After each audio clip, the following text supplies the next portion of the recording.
The advancing individual.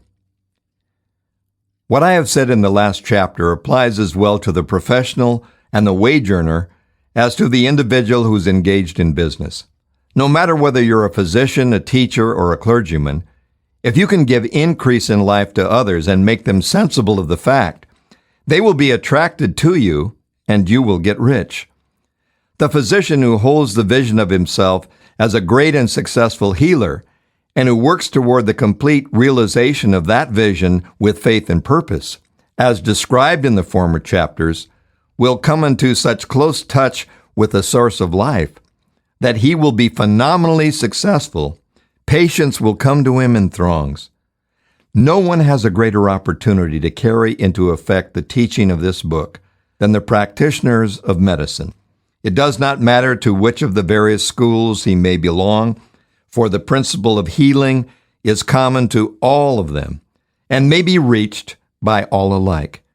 The advancing individual in medicine who holds to a clear mental image of himself or herself as successful and who obeys the laws of faith, purpose, and gratitude will cure every curable case that he or she undertakes, no matter what remedies he or she may use.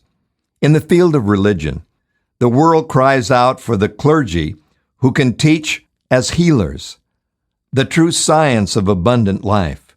Those who master the details of the science of getting rich, together with the allied sciences of being well, of being great, of winning love, and who teach those details from the pulpit, will never lack for a congregation.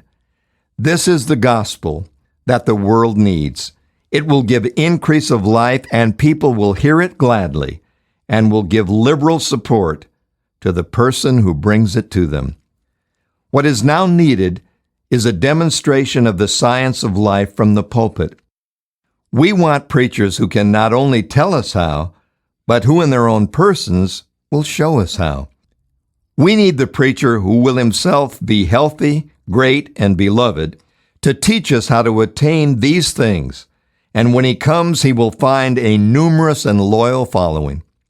The same is true of the teacher who can inspire the children with the faith and purpose of the advancing life.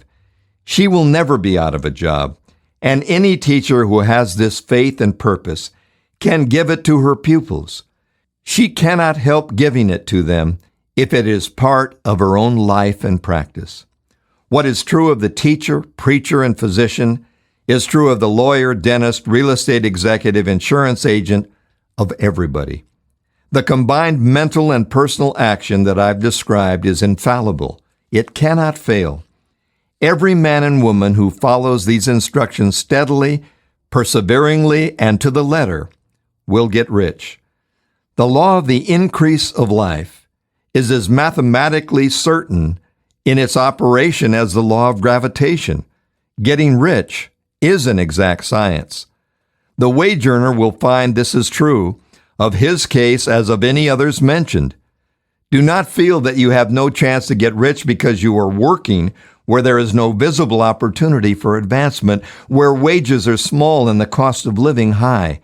Form your clear mental vision of what you want and begin to act with faith and purpose. Do all the work you can do every day and do each piece of work in a perfectly successful manner. Put the power of success and the purpose to get rich into everything that you do. But do not do this merely with the idea of currying favor with your employer in the hope that he or those above you will see your good work and advance you. It is not likely that they will do so.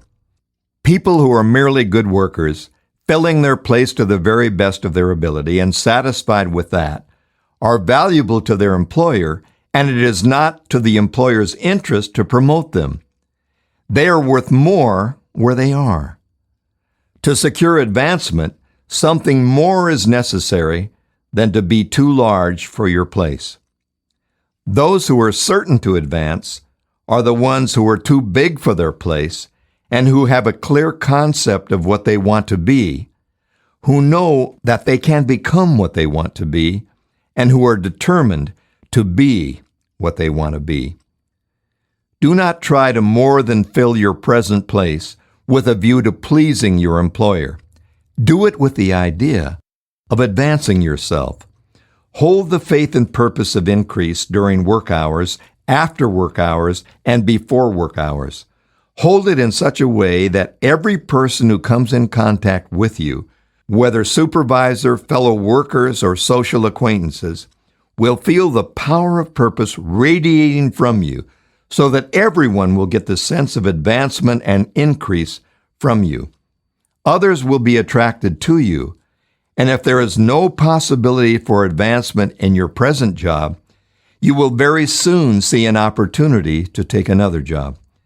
There is a power which never fails to present opportunity to the advancing individual who is moving in obedience to law.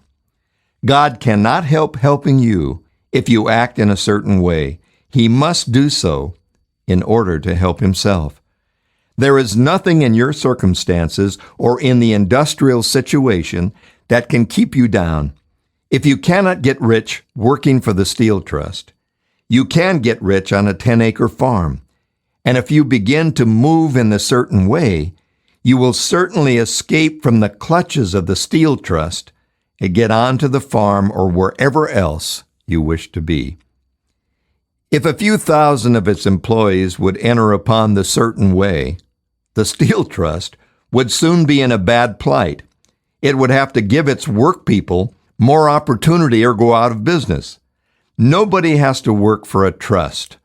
The trust can keep men and women in so-called hopeless conditions only for so long as there are men and women who are too ignorant to know of the science of getting rich or too intellectually slothful to practice it.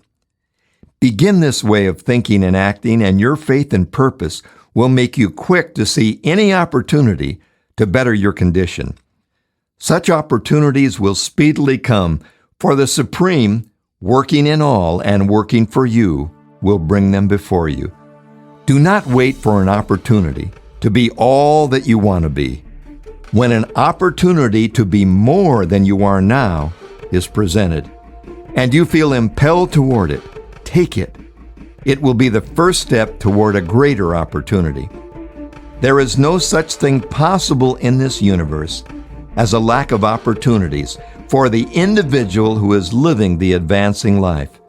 It is inherent in the constitution of the cosmos that all things should be for you and work together for your good, and you must certainly get rich if you act and think in a certain way.